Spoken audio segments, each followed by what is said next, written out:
pueblo en pie de lucha y la patria en la mirada. La esperanza nos convoca por justicia organizada.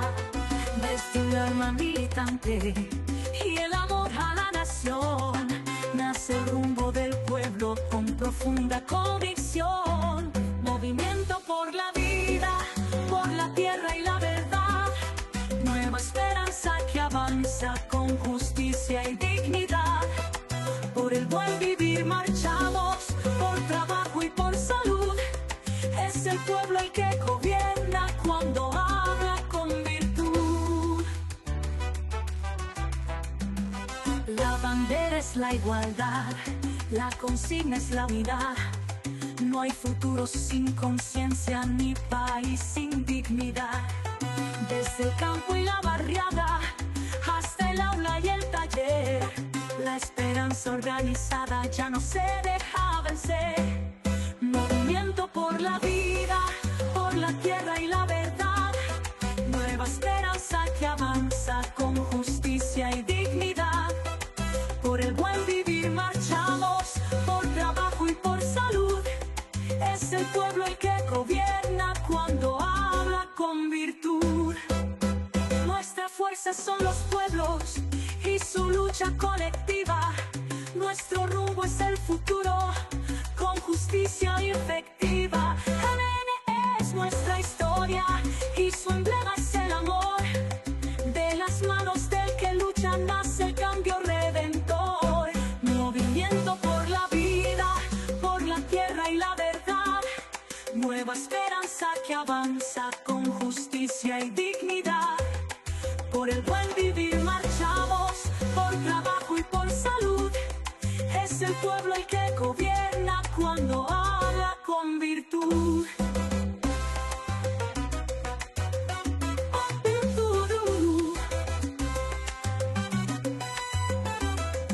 La bandera es la igualdad, la consigna es la unidad. No hay futuro sin conciencia ni país sin dignidad. Por el buen vivir marchamos, por trabajo y por salud. Es el pueblo el que gobierna cuando habla con virtud.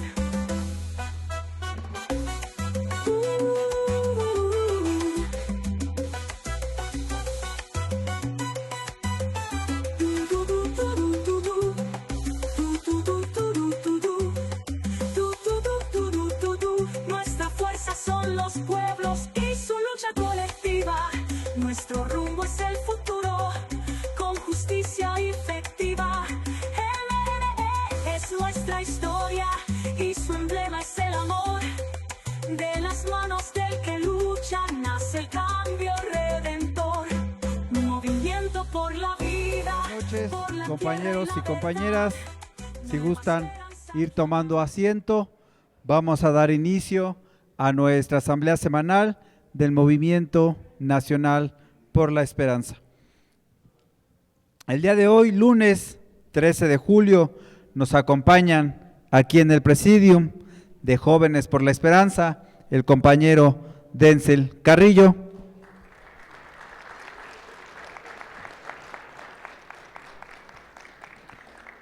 desde el estado de Veracruz nos acompaña nuestro dirigente Irineo Domínguez,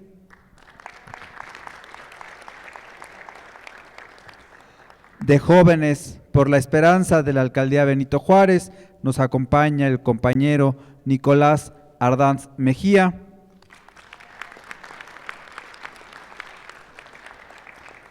del Poder Judicial de la Federación nos acompaña nuestra compañera Patricia Caballero,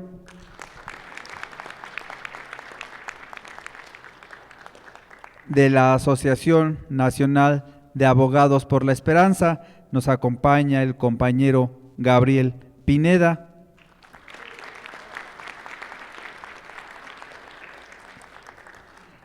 de Voces del Pueblo nos acompaña nuestra compañera Gela Huerta,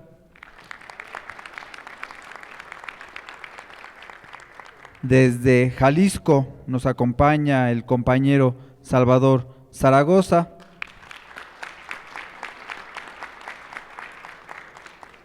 Nos acompaña nuestra compañera defensora de los derechos humanos y latinoamericanista, la abogada Génova Verónica Piña. Y como cada 8 días, nuestro dirigente nacional, el profesor René Bejarano Martínez.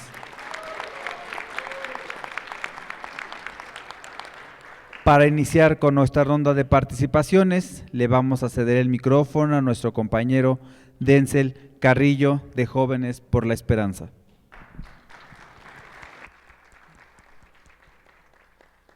Muchísimas gracias. ¿Qué tal? Muy buenas noches, compañeros. Un placer saludarlos.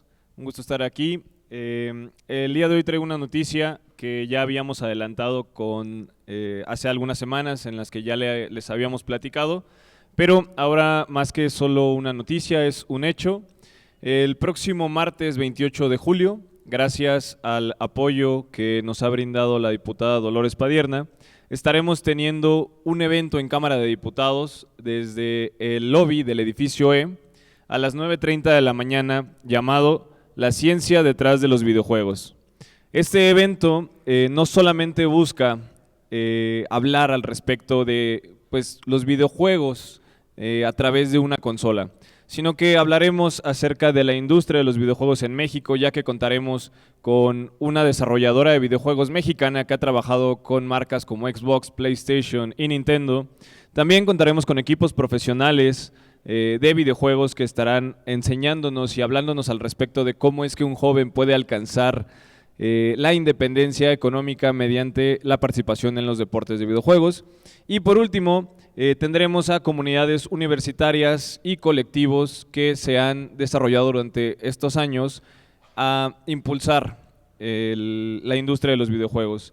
Lo que buscamos es poder hablar de lo que muchos sabemos. Hace meses, de pronto por ahí hubo un debate sobre los videojuegos, desde la parte cognitiva, social, cultural y de industria, de talento, aquí en nuestro país estaremos tocando este tema. Es por ello que queremos invitarlos al evento de la ciencia detrás de los videojuegos el día 28 de julio, martes, en punto de las 9:30 de la mañana. Este evento tendrá lugar hasta las 2 de la tarde y la verdad es que es de los mejores eventos, podría atreverme a decir, que hemos hecho desde Jóvenes por la Esperanza, porque como sabrán, este es el cuarto que haremos en Cámara de Diputados. Hemos podido perfeccionar cada uno de ellos conforme lo hemos hecho, y ahora que el grupo de Jóvenes por la Esperanza ha crecido más, tenemos más que ofrecerles y esperamos que más de ustedes, compañeros, puedan acercarse. Por favor, ustedes no necesitan un registro, ustedes solo necesitan presentarse al evento. Sin embargo, si quieren más información, por favor pueden acercarse conmigo o con mis compañeros de Jóvenes, como es Nico, como es David. Estaremos dándoles toda la información también en redes sociales. Recuerden que estamos en redes Instagram como jóvenes-mne-nacional, en donde estaremos compartiendo los ponentes, las industrias, las empresas y las organizaciones que nos estarán acompañando. Y bueno, todo esto no pudiéramos estarlo haciendo si no fuera por el respaldo que el profesor René Bejarano nos ha brindado desde el principio y por este apoyo que el compañero Noé Flores nos ha dado desde el momento uno que hemos llegado aquí. Este es el cuarto evento, pero esperamos poder hacer un par más este año desde Cámara de Diputados. Estamos checando uno por ahí en octubre, ya les hablaré al respecto. Hasta entonces nos estamos actualizando las próximas semanas, les haremos un recordatorio último el día lunes 27 y esperamos, compañeros, verlos en Cámara de Diputados el día 28 a las 9:30 de la mañana desde Cámara de Diputados. Muchas gracias. Muchas gracias, compañero Denzel Carrillo. Nos vamos hasta el estado de Veracruz y le cedemos el micrófono al compañero Irineo Domínguez. Muy buenas noches, amigos y camaradas del MNE. Una vez más agradezco a nuestro líder, el profe Bejarano, la oportunidad de dirigirme a todos los presentes y a quienes nos ven por las redes sociales. Ser parte de estas asambleas semanales nos mantiene informados sobre sucesos sociales, políticos y económicos que reafirman o modifican nuestras ideas y principalmente evita que cometamos errores por desconocer la historia, como ya lo comentó en el pasado nuestro propio líder. Hablando de un hecho reciente, soy uno entre los que aún ignoran las causas del resultado adverso para la alianza Morena-PT en Coahuila, pues falta información veraz para su análisis. Desconocer la legalidad y aceptación del procedimiento para elegir candidatos, cómo se seleccionó e integró la estructura electoral y cuál fue el seguimiento a las infracciones cometidas por los adversarios en materia electoral, permiten solo emitir suposiciones carentes de certeza. En ese contexto, la elección del año próximo da oportunidad de observar las condiciones y circunstancias para realizar constantes análisis políticos coyunturales. Siguiendo el ejemplo del profe, practico la escritura que me ayuda a ejercitar la memoria y a evitar en cierta medida la improvisación. Hoy les comparto un escrito no tan somero que tiene el propósito de dar seguimiento al proceso de 2027 en Veracruz. Al escribirlo, tomé como base los resultados electorales municipales de 2025, el comportamiento del prianismo y del IMC. Lo titulé Coyuntura política en los distritos locales 9 y 18, con cabeceras en Perote y Huatusco, y a nivel federal en los distritos 9 y 13, con cabeceras en Coatepec y Huatusco. Los resultados en estos distritos mostraron el poder de recuperación que tiene el PRI y el PAN, los cuales no estaban muertos, andaban de parranda. Y si bien es cierto, subió su votación, esto se debió en cierta medida también a que juegan un papel muy importante los aspectos social, económico y político de estas zonas serranas. Los distritos en comento muestran los siguientes síntomas en esos aspectos.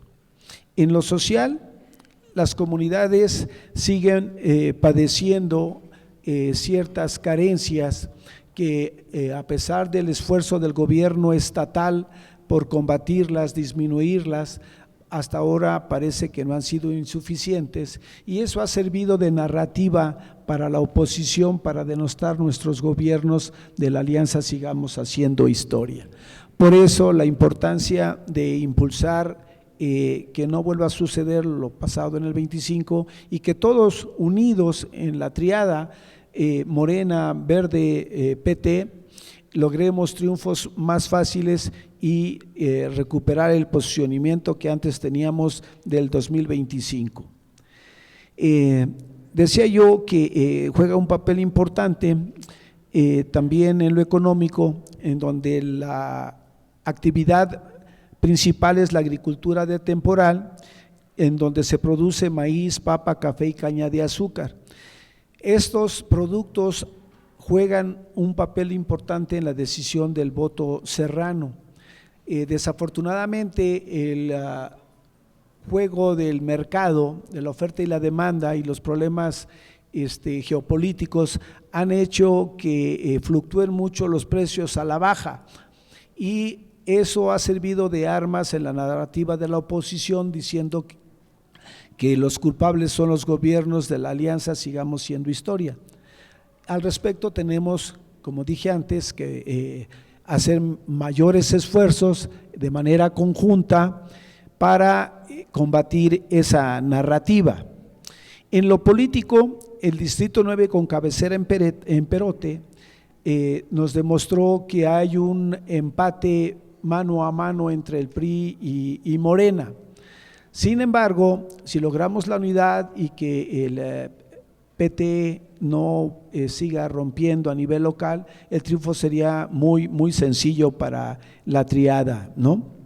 En cuanto al Distrito Federal, que cambia hacia Coatepec, podemos ver que es muy diferente, porque si bien a nivel local el PT ganó 2 municipios, PRI 3 y Morena 3, a nivel federal cambia muchísimo.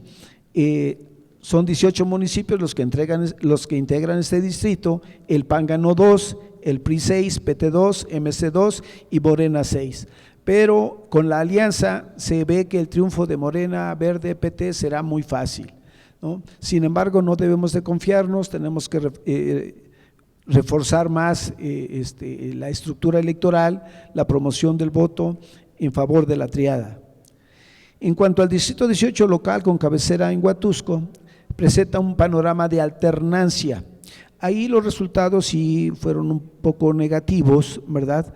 Porque este distrito integrado por 14 municipios, el PAN ganó 8, Morena 1, MC 2, PT 2 y Verde 1. Sin embargo, los segundos lugares permiten que la diferencia de votos sea mínima, no es tan grande. Este distrito está integrado en lo que se respecta a lo federal por 16 municipios y ahí cambia todo el panorama. El PAN ganó 6, Morena 4, el PT 3, MC 1, PRI 1 y Verde 1. Ahí la competencia en verdad también parece cerrada, sin embargo, en unidad con los tres partidos creo que podríamos lograr también la victoria. Me permití hacer un breve foda de cada una de las alianzas y en cuanto a Morena, Verde, PT, puedo ver que las fortalezas son los programas sociales, el control presupuestal y la estructura electoral. Oportunidades, la coordinación entre gobierno estatal y federal para canalizar recursos directos, reconocimiento de liderazgos locales con trabajo social y partidistas. Debilidades, candidaturas cuestionadas, desgaste políticos por malos gobiernos, actos de corrupción, medios de comunicación. Amenazas, alianzas opositoras pragmáticas, migración de candidatos, continuación de ruptura con el PT. Alianza PAN-PRI, fortalezas, capacidad de captar votos tradicionales inconformes, praxis política, suma positiva, todos ganan, gobiernan cabeceras distritales y mayoría de municipios cafetaleros, estructura electoral experimentada.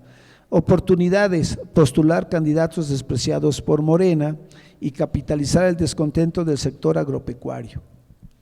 Debilidades, falta de acuerdos para repartir el pastel e ideologías diferentes que generan fricciones, dirigencias nacionales y estatales desprestigiadas. Amenazas, fuga de militantes hacia los partidos nuevos, incluido al MC. Foda del MC, fortalezas, se posiciona como la tercera vía y segunda fuerza política, aceptación entre el electorado urbano y juvenil, postulación de liderazgos locales, se presenta como incorrupto. Oportunidades, captar el voto indeciso y de castigo, permanecer alejado de la polarización. Debilidades, estructura electoral insuficiente y falta de recursos pecuniarios. Amenazas, incumplimiento de acuerdo con sus nuevos integrantes. Después de este pequeño análisis, no tan somero como dije, mis conclusiones son que tenemos que redoblar esfuerzos para recuperar el posicionamiento y seguir siendo la fuerza hegemónica que antes teníamos en las zonas serranas. También me doy cuenta que ya no es suficiente con los programas sociales, con la promoción de los programas sociales y que tenemos que cambiar la narrativa al respecto, que no sea tan repetitiva. Tenemos que ser innovadores en ese aspecto, pero principalmente, reitero, en la unidad de todas nuestras fuerzas. Estos distritos serranos nos dicen, nos marcan, nos mandan un mensaje bien claro. El voto serrano, el voto verde es ya muy razonado. Entonces, creo que nuestros líderes principalmente o los que estamos en las zonas tenemos que redoblar esfuerzos apoyados por el gobierno local, por nuestra gobernadora y por los gobiernos municipales. Evitar que sean tan cuestionados por cuestiones de corrupción que nos está pegando en todo el país. Debemos demostrar que somos lo que decimos, pero eso solamente con los hechos. Recordemos también que nosotros, todos nosotros, principalmente los de mi edad, somos y fuimos revolucionarios. Y al respecto quiero citar un dicho para concluir mi participación. Los revolucionarios estamos condenados a la victoria. Eso dijo Lombardo Toledano. Muchas gracias.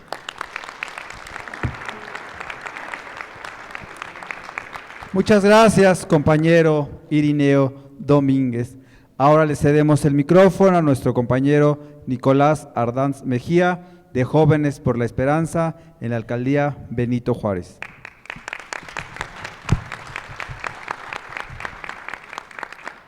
Muy buenas noches, compañeras y compañeros. Buenas noches, profesor René Bejarano. Gracias por el espacio. El Mundial 2026, cuando México volvió a creer. El fútbol es una forma privilegiada de contar un país, nos dice el escritor Juan Villoro. Y en este Mundial 2026, México volvió a contarse a sí mismo. Su grandiosa historia de fuerza, resistencia, pertenencia, unión, tradición, dignidad y alegría y comunidad. Hay algo extraordinario que sucede cada 4 años. El fútbol deja de ser solamente un deporte y se convierte en un idioma.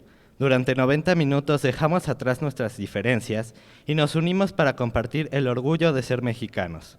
Nos abrazamos con desconocidos, gritamos con la misma garganta y sufrimos con el mismo corazón. El Mundial del 2026 tenía un significado distinto. No era un mundial cualquiera, era el regreso del torneo a nuestra tierra, al mítico Estadio Azteca, césped donde se consagraron Pelé y Maradona, sede del gol y del partido del siglo. Regresaba a las calles que aprendieron a celebrar con una pelota mucho antes que con cualquier otra cosa. Y lo más importante, regresaba al corazón de todos los mexicanos que por tercera vez vivíamos un campeonato con nuestras alegrías y nuestras tradiciones únicas, que son expresiones vivas de resistencia cultural y de sincretismo, con nuestra gastronomía ancestral que es base de maíz, chile, frijol y cacao, y con nuestra música que nos representa, como el Cielito Lindo, el Son de la Negra y las trompetas en Bellas Artes en Hasta que te conocí.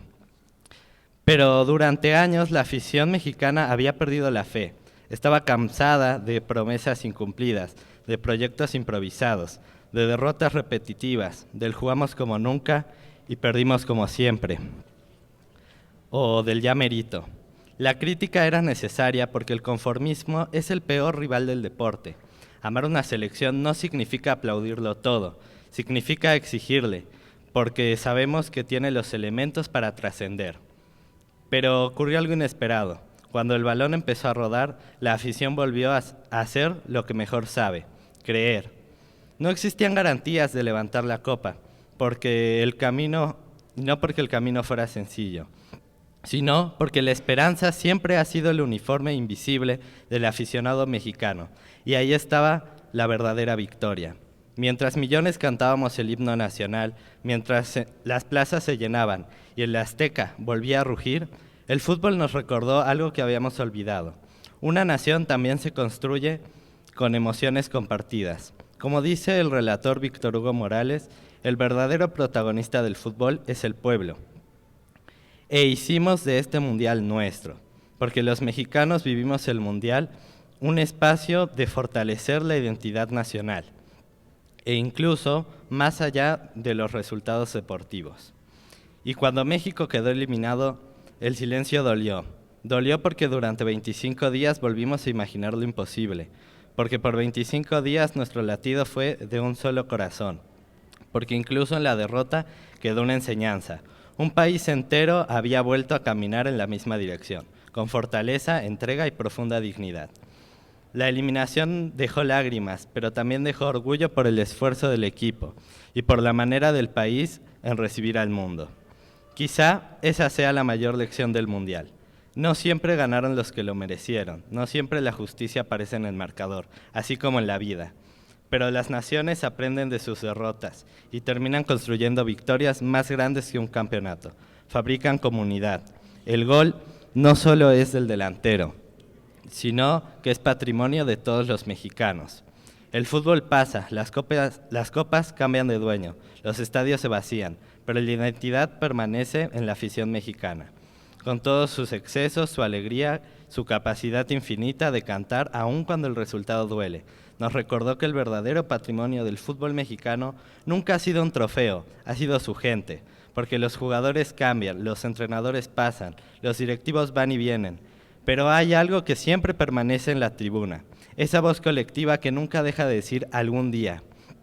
Y esta vez es así, con carácter, solidaridad y actitud competitiva. Porque mientras exista un mexicano dispuesto a cantar el himno con la mano en el corazón, mientras exista un niño soñando con vestir la camiseta nacional, y mientras exista una afición capaz de convertir la esperanza en una noche que nunca olvidarás, el fútbol mexicano seguirá teniendo futuro. Porque los mundiales terminan, pero la ilusión de un país siempre juega el siguiente partido. La memoria nunca me hará olvidar este verano del 2026. Volé porque siempre quise volar con los míos. Abracé al gordo y a doña Leti. Canté a todo pulmón con el mariachi en Garibaldi. Vibré en el mercado de San Camilito. Y así es como México se celebra a sí mismo. Como dijo Zlatan Ibrahimovic, exfutbolista sueco, México no perdió el Mundial. El Mundial se pierde de México. Muchas gracias, compañeros.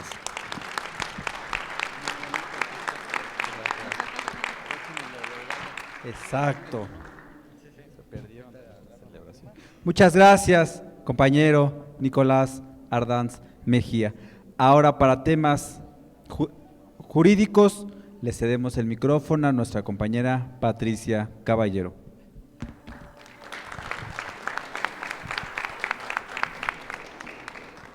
Buenas noches a todos los presentes. Un saludo cordial a todos los que nos ven a través de redes sociales. Agradezco este espacio jurídico al profesor René Bejarano por permitirnos compartir un poco más de justicia con ustedes.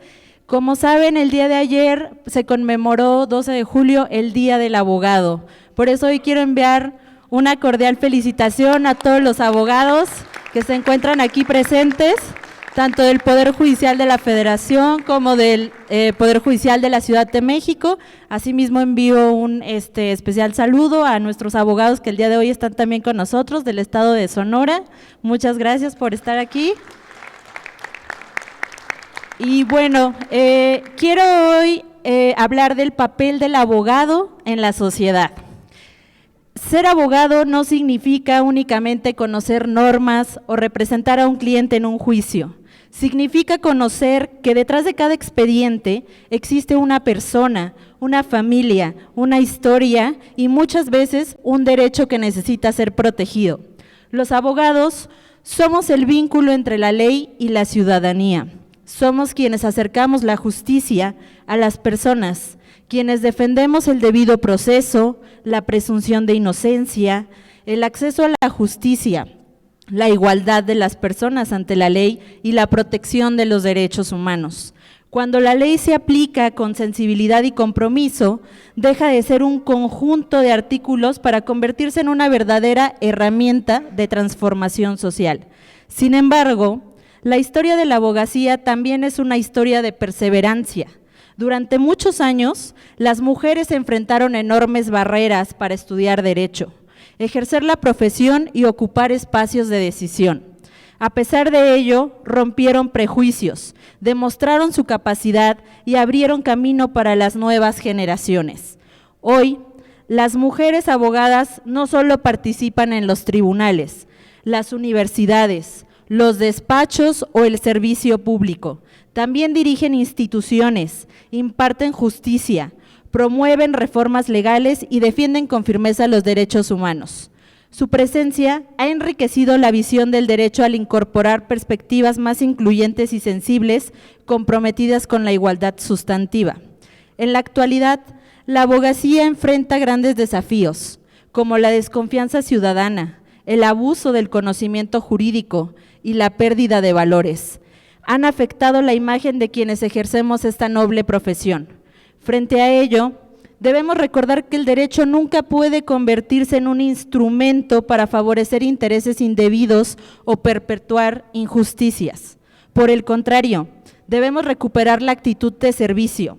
El abogado no está llamado únicamente a ganar litigios, está llamado a servir a la sociedad.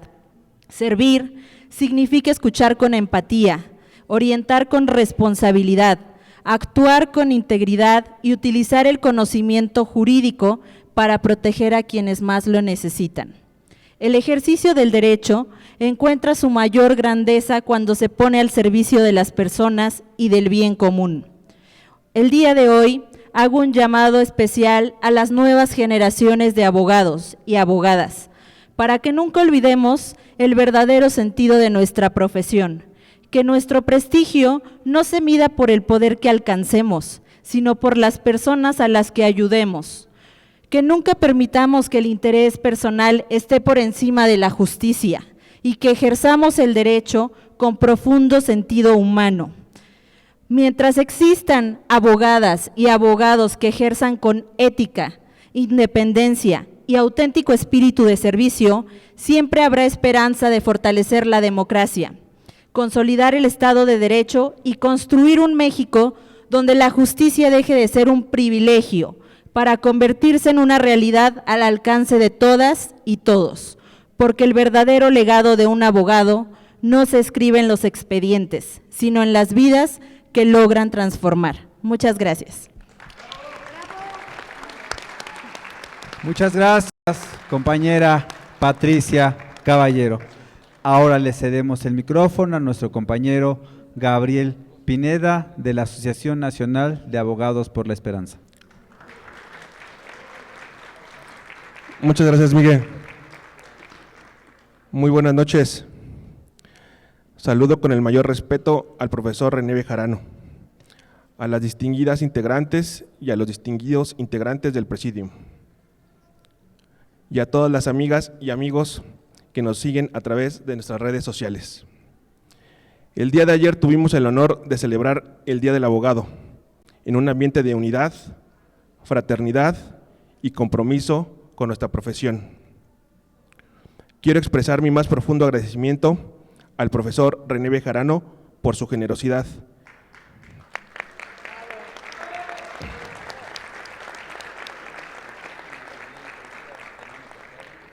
por brindar el espacio para hacer posible este importante encuentro que permitió reunir a integrantes de la comunidad jurídica para reflexionar sobre el papel de la abogacía en la construcción de una sociedad más justa.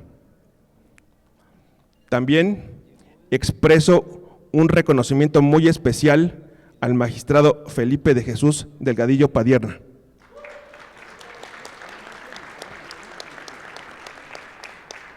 cuyo liderazgo, respaldo y acompañamiento fueron fundamentales para la organización, planeación y desarrollo de este evento. Su disposición, compromiso y apoyo constante hicieron posible que esta celebración se llevara a cabo con éxito, reflejando su convicción de fortalecer los espacios de encuentro y reconocimiento para la comunidad jurídica. Agradezco también de manera muy especial a Pati Caballero por su valiosa colaboración.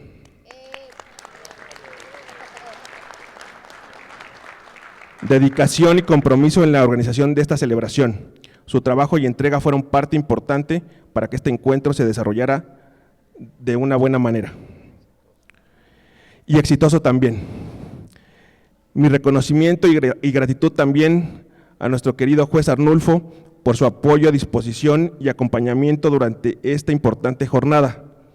Su participación contribuyó al éxito del evento y fortaleció el espíritu de compañerismo que distinguió esta celebración. Pido un aplauso también para nuestro querido juez Arnulfo Juárez Méndez Santana. Expreso también un respetuoso agradecimiento a la magistrada Irma Guadalupe García Mendoza por acompañarnos en esta conmemoración.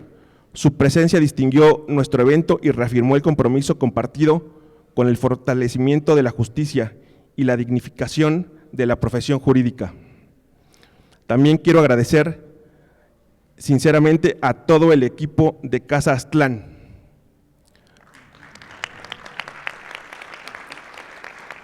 por su hospitalidad, atención y profesionalismo. Su apoyo fue fundamental para que esta celebración se desarrollara en un ambiente de cordialidad y organización, haciendo sentir bienvenidos a todas y todos los asistentes. Desde luego también mi reconocimiento, gratitud a todo el equipo de la Asociación Nacional de Abogados por la Esperanza,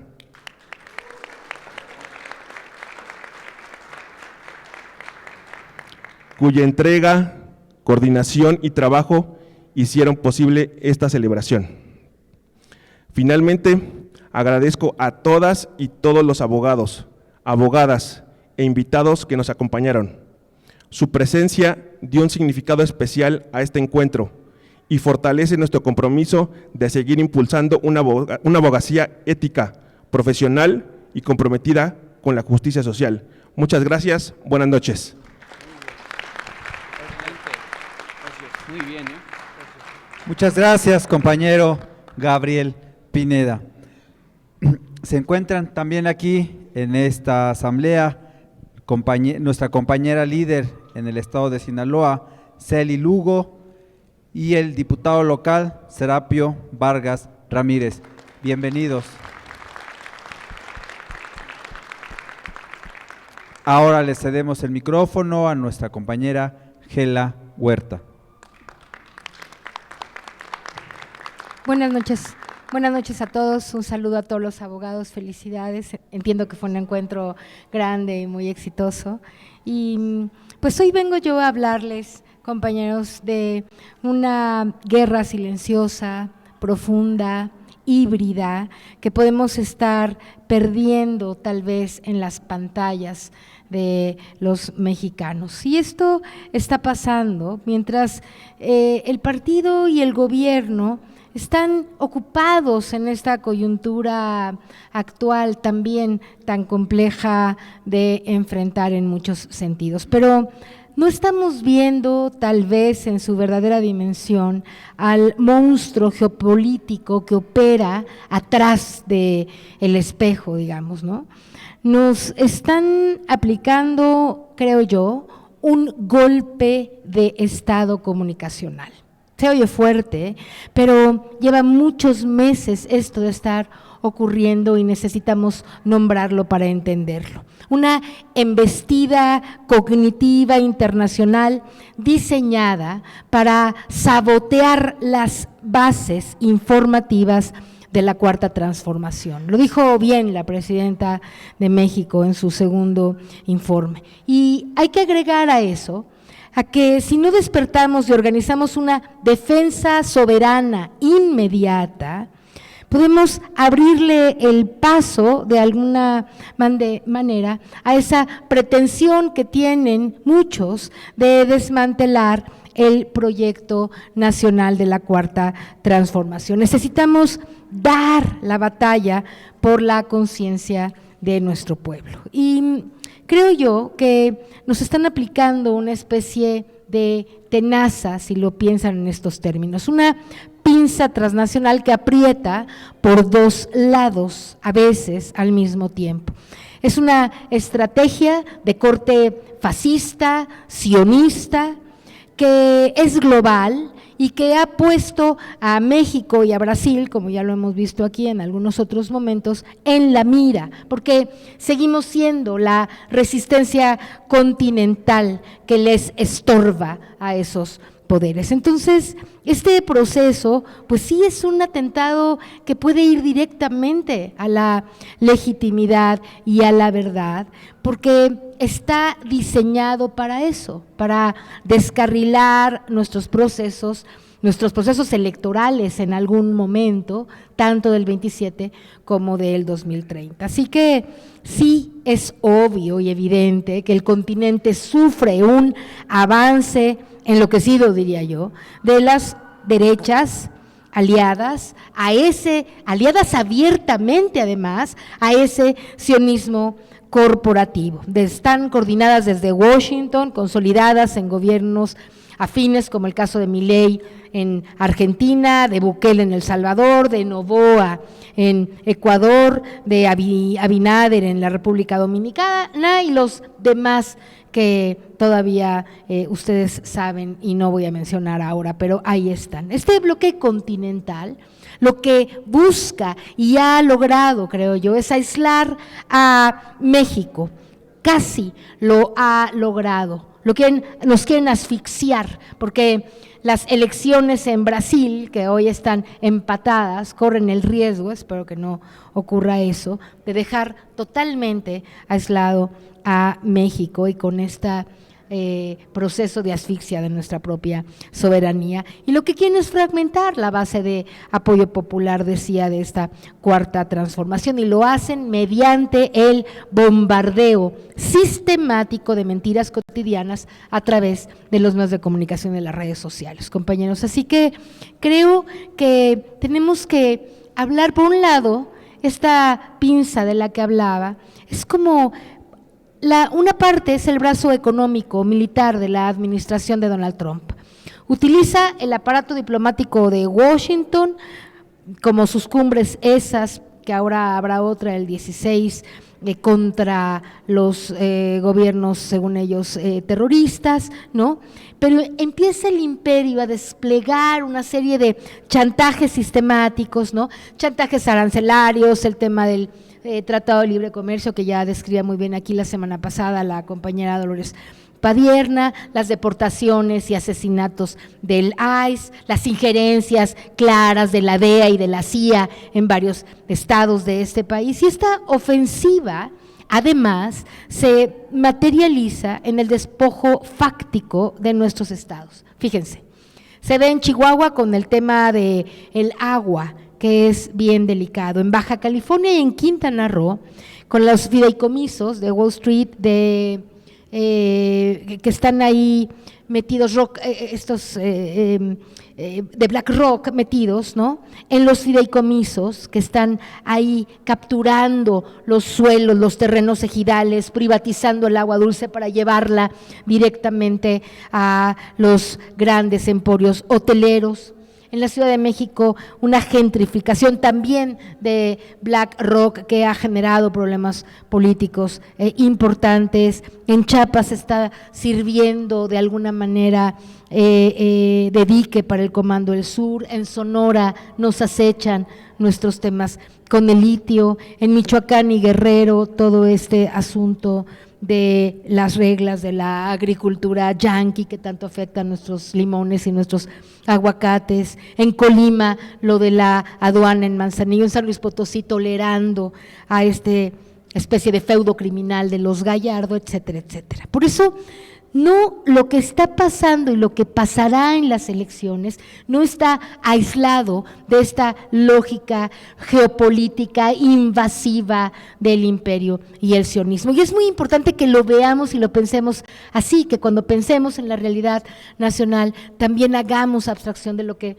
pasa en la geopolítica. Así que, compañeras y compañeras, si ustedes observan esta lámina, que creo que es la que sigue, la cuarta, la diplomacia federal ha sabido, sí, aquí en nuestro país, contener, y la propia Claudia, por supuesto, contener los gritos enloquecidos de Trump, pero en el corto plazo, me parece a mí. Y allí está un poco la trampa, ¿no? Porque todos vemos al norte por la ventana de lo que es evidente, como las amenazas y los gritos, pero por la puerta o por la ventana trasera se está metiendo, introduciendo, así como la humedad, esta guerra cognitiva, comunicacional del sionismo internacional. Así que creo que debemos entender las dos dimensiones de este asalto, una especie de asalto híbrido, ¿no? Un brazo económico, político contra las instituciones, que busca sabotear, que busca intimidar a la presidenta, al gobierno, y ese brazo mediático, cognitivo, cultural, ¿no?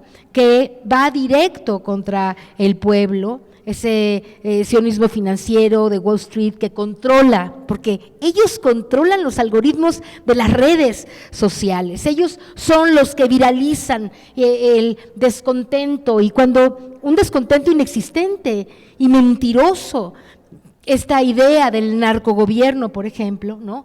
Que pretenden con ello pudrir de algún modo la mente de los ciudadanos comunes o desinformados, y utilizan la desinformación Salinas Pliego a través de sus medios, Atlas Network, como una apéndice de este individuo, y se financian enormes laboratorios de mentiras para erosionar esta base de apoyo popular de la Cuarta Transformación mediante una especie de terrorismo mediático, corporativo, ¿no? Una desinformación industrializada que está produciendo cientos de mentiras por día y difundiendo en un alcance estratosférico. Estos oligarcas nativos como Salinas Pliego usan los propios canales de televisión que increíblemente el Estado les mantiene concesionados para seguir haciendo esta guerra enloquecida, ¿no? Y aíslan a los ciudadanos con las mentiras y la gente empieza a preguntarse, la ama de casa, el taxista, ¿no? El estudiante, si realmente los logros del movimiento son tales o si ya es cierto eso que están difundiendo de las mentiras, y entonces empezamos a vivir en una dimensión de irrealidad que es altamente peligrosa para todos. Esta guerra psicocultural tiene un mapa de operadores que tienen nombres, que tienen apellidos y que sobre todo tienen millones de dólares financiando este proceso. El cerebro estratégico, compañeras, compañeros, se encuentra en Washington dictando las pautas de coacción geoeconómica de los mensajes y las acciones. El corazón financiero pues está en Wall Street, pero también opera desde Tel Aviv, Nueva York, ¿no? Es muy peligroso porque estos aliados tienen repetidores nacionales, les decía, esta oligarquía nativa que todos tenemos muy claro que existe y está empoderada y tiene millones de pesos para operar, millones de pesos de nuestros impuestos que financian al partido del PAN y al PRI, a Alejandro Moreno y a Narco Cortés y a todas esas gentes, a Claudio X González ahora en el nuevo partido, y esta pandilla de criminales disfrazados y con fuero, que están en la Cámara de Diputados y que están en la Cámara de Senadores, también operando en contra de la Cuarta Transformación. Operan las estrategias, operan las tácticas, operan el algoritmo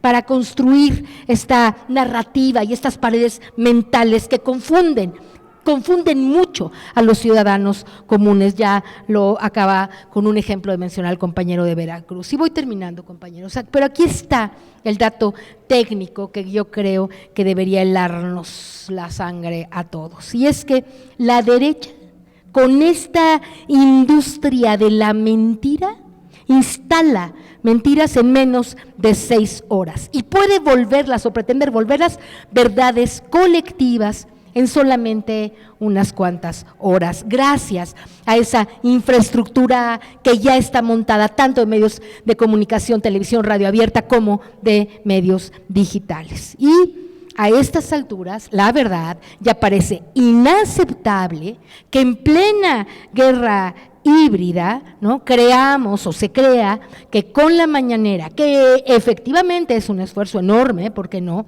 o el programa informativo de 1 hora semanal del derecho de réplica, se pueda hacer una verdadera contención frente a este algoritmo que actúa día y noche, 24 horas, todo el tiempo en contra del interés nacional. Así que yo creo que sí podemos decir, o yo sí puedo asegurar, que no habrá consolidación de la revolución de las conciencias, el enorme legado de nuestro querido presidente Andrés Manuel, si permitimos que la desinformación industrializada siga pretendiendo devorar impunemente la base de apoyo popular de la Cuarta Transformación. La inacción digital hoy es una derrota política que también tendrá sus consecuencias mañana. Y cierro, compañeros, diciéndoles que desde la plataforma de las voces del pueblo, el movimiento que nosotros ahora trabajamos en alianza con el compañero René Bejarano en este enorme movimiento por la esperanza, hicimos y realizamos ya un documento de propuestas que yo tengo ganas de irme a sentar afuera de la oficina de nuestra querida presidenta o de nuestras dos presidentas del gobierno y del partido, para decirles que sí podemos hacer algo frente a esto y que si tienen los diagnósticos correctos, ¿por qué no elaboramos las políticas públicas correctas para solucionar este problema? Ya no puede ser que continuemos parados frente a lo que está ocurriendo, pensando o creyendo que no va a pasar nada. En primer lugar, hay una ley que establece 30 minutos diarios de información gubernamental obligatoria en horario estelar que se puede negociar con los concesionarios en todos los canales de la televisión y de la radio abierta todos los días. Está en la ley de telecomunicaciones que recientemente se acaba de aprobar. ¿Por qué no se utiliza ese espacio? Segundo lugar, hay que desplegar un batallón, dije, de especialistas digitales en tiempo real. Hay que organizar el derecho de réplica de una manera fulminante, reaccionando inmediatamente al momento en que la mentira se está diciendo y en su caso aplicar multas que pueden ser severas hasta del 2 o 5% según también la propia ley a los concesionarios que no están cumpliendo con lo que deben hacer y aplicar esas multas a los infractores. En tercer lugar, creo que hay que implementar una campaña nacional de alfabetización digital obligatoria. Cada vez que oigo que el dinero se está ocupando, qué bueno, en becas para todos, pienso, si el que está o los que están diseñando eso, están pensando que la mente de esos niños, aunque tengan becas, se está pudriendo con el algoritmo que nadie está deteniendo. Y eso va a ser a la larga mucho más costoso si la Secretaría de Educación Pública y el propio gobierno no implementan ya ahorita una campaña nacional de alfabetización digital contra el algoritmo. En cuarto lugar, hay que estructurar una estrategia informativa binacional inminente, compañeros. Estamos perdiendo a la diáspora, se los digo porque yo hablo muy frecuentemente con compañeros en Estados Unidos y están enojados por lo que está pasando. Ahora incrementaron la defensa a un nivel legal.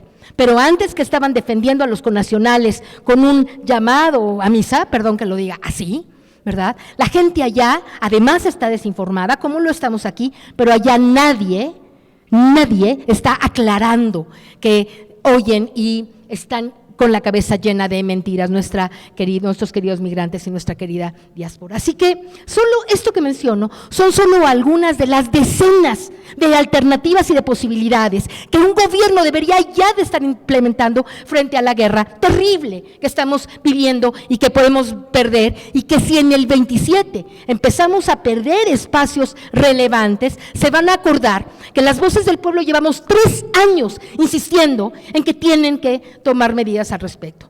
Y termino diciendo que si no entendemos que la defensa comunicacional es en parte defender la soberanía territorial y mental, nos estamos equivocando, compañeros. Hay cosas que se pueden hacer y no podemos permitir que los fondos transnacionales, ni que la infodemia oligárquica, ni las mentiras atroces que se dicen cotidianamente ganen a este proyecto de continuidad de nuestra cuarta transformación. Yo creo que el pueblo puede salvar al pueblo, pero no nos podemos salvar si no tenemos la ayuda directa y contundente y clara del gobierno y de nuestro partido, compañeros, y la debemos de seguir pidiendo y eventualmente exigiendo. Muchas gracias. Muchas gracias, compañera Gela Huerta.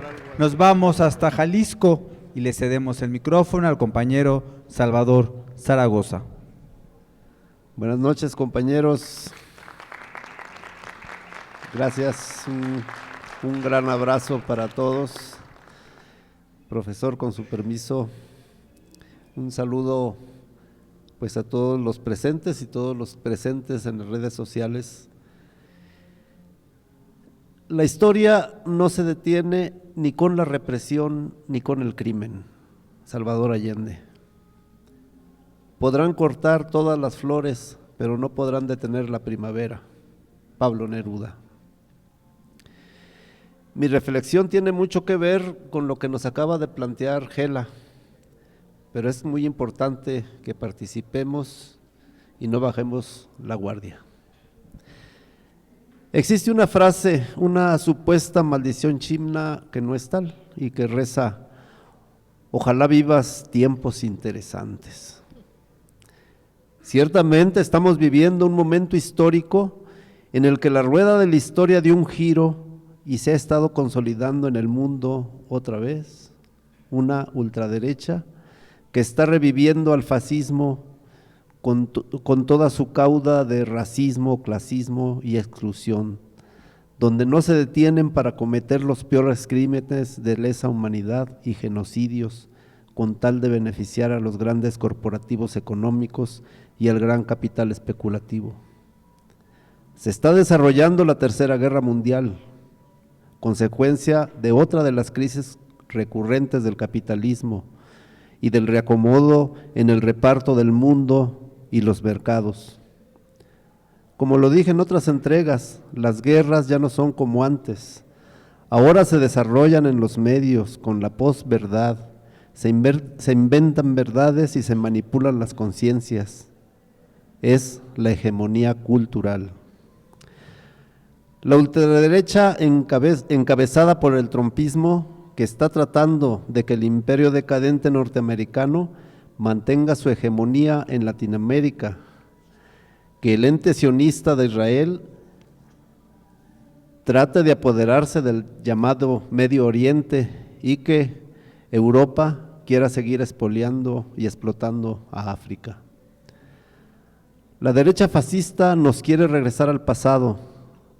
Surgen modernos Mussolinis y Hitleres, pero como dije, la rueda de la historia no se detiene y el flujo del tiempo es inexorable y unidireccional.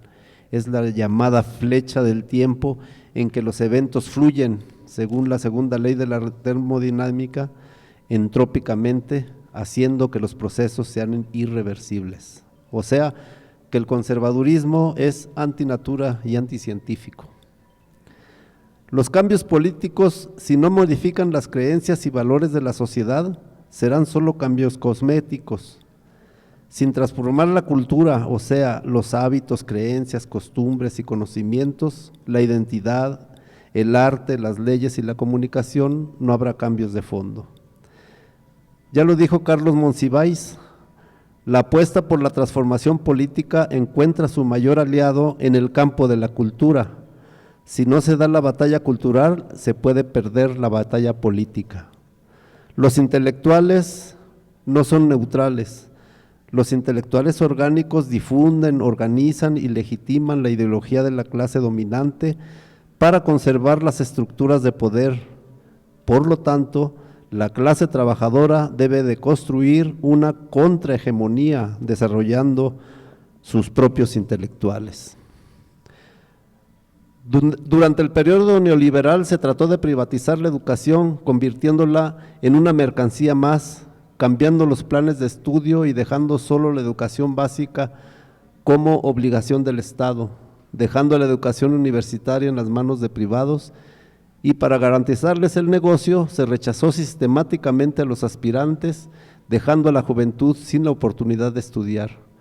Como la prioridad era crear mano de obra barata y calificada, también se apostó a los estudios solo a nivel técnico, como mercancías más al alcance de las mayorías.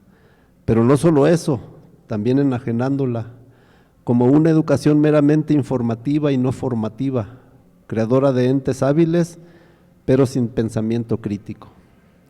En materia educativa, el gobierno de AMLO retomó algunas políticas del cardenismo, impulsando la educación popular, abriendo escuelas y universidades, y con la nueva escuela mexicana rescata la cultura nacional para que dé sustento y fortaleza ante la transculturalización imperial, preparando las nuevas generaciones para que del mismo modo enfrenten la transculturalización y se integren con éxito al mercado laboral, formando los profesionistas y científicos que creen las nuevas tecnologías y nuevo conocimiento para la independencia científica y tecnológica. Por mucho tiempo los medios de comunicación masiva manipularon la conciencia colectiva. Hace falta que el Estado tenga sus medios de comunicación y que sirvan para divulgar la cultura e idiosincrasia mexicana. En síntesis, se trata de crear la contrahegemonía de la que habla Gramsci.